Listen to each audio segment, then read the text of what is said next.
I'm Frank Reynolds, CEO and co-founder of PixarBio Corporation. I founded PixarBio with Bob Langer of MIT. Bob's #1 in the history of medical invention, and a lot of people have told me that the best day of my life was the day I met Bob. I know that Frank envisions Ireland as the centerpiece of his European expansion plans. I think Frank's strategy to include Ireland makes sense on many levels. In Ireland, there are funding opportunities for small and large company support. Sometimes there's better ways to access clinical trials. So I think it's great for everyone to explore Ireland as a partner in science. One of the best days of my life was the day I met Bill McLaughlin. He had founded the Irish American Business Chamber and asked me to join as a member.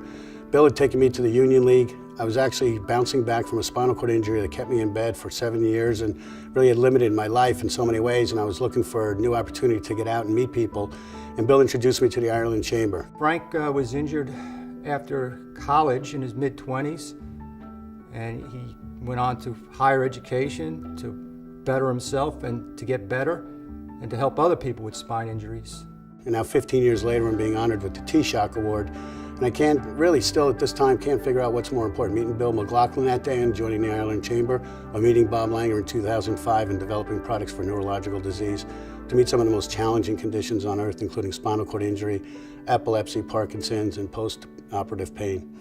As a kid, when I knew Frank, he was always full of energy, nonstop, on the go all the time. He went to University of Pennsylvania, Temple, St. Joseph, MIT, and Harvard.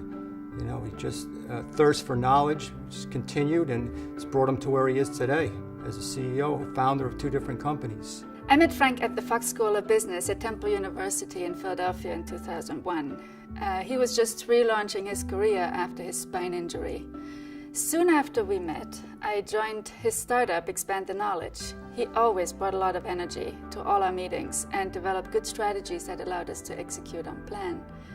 He demanded accountability, which is really so important to being successful nowadays.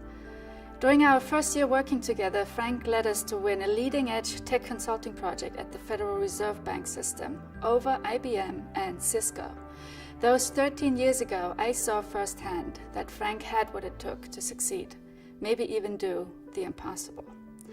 After joining him at In Vivo Therapeutics in 2012, I sat front row and watched him achieve a historically significant FDA approval to begin human studies for spinal cord injury using a device he co-invented. Well, Frank's one of the hardest working Irishmen I know in the life sciences and in life sciences technology.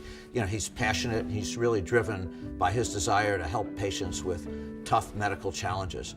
You know, we've discussed one of the keys to success being the organization's ability to take corrective action in both science and business due to daily changes in the marketplace and in science and medicine. And Frank has a way of keeping his organizations flexible to respond to what's needed to succeed. In fact, I remember when we were kids in school, we used to have a candy drive in school, and you had to sell 10 boxes of candy. Frank sold 50 or 60, you know, to win the contest. He was just driven like that, always. I met Frank on the first night of my first trip to New York City on May 20th, 2010. It was the same night that the President of Ireland, Mary McAleese, had awarded Frank a Top 50 Life Science Award for his spinal cord injury research in primates. I thought his mention of the award was a New York City pickup line, but he was the real deal. Frank even had his Ireland passport in his pocket, and it was issued on March 17th. I thought, is he a leprechaun, or is this fate? I lived in Los Angeles and Frank lived in Boston, so a long-distance romance turned into an engagement in my prayer garden in October 2012, and we were off to Boston in 2013. On New Year's Eve 2013, I experienced every mother's nightmare. During a trip to visit her father, my 12-year-old daughter Lauren was paralyzed quadriplegic while on a trampoline. Frank took immediate action and became my lucky leprechaun and spiritual soulmate. Within 12 hours of Lauren's injury, Frank began directing Lauren's neuro recovery plan. Even as the chief of neurosurgery insisted chances of Lauren's recovery were 0, Frank persisted. Over the next 12 months, I saw Lauren's recovery progress from wrist movement to ankle movement to walking to returning to normal activities. Frank's 20 years of research has saved Lauren and given her a chance at full recovery. In 2010, Inc. magazine said Frank looked like a baby-faced Irish gangster, and they got the tough guy part right. I observed firsthand as the world of spinal cord injury researchers doubted Frank's approach to SCI, but I saw him take action every day to defend his theories until he was proven correct. Sometimes a baby-faced Irish gangster is just what we need to get the job done.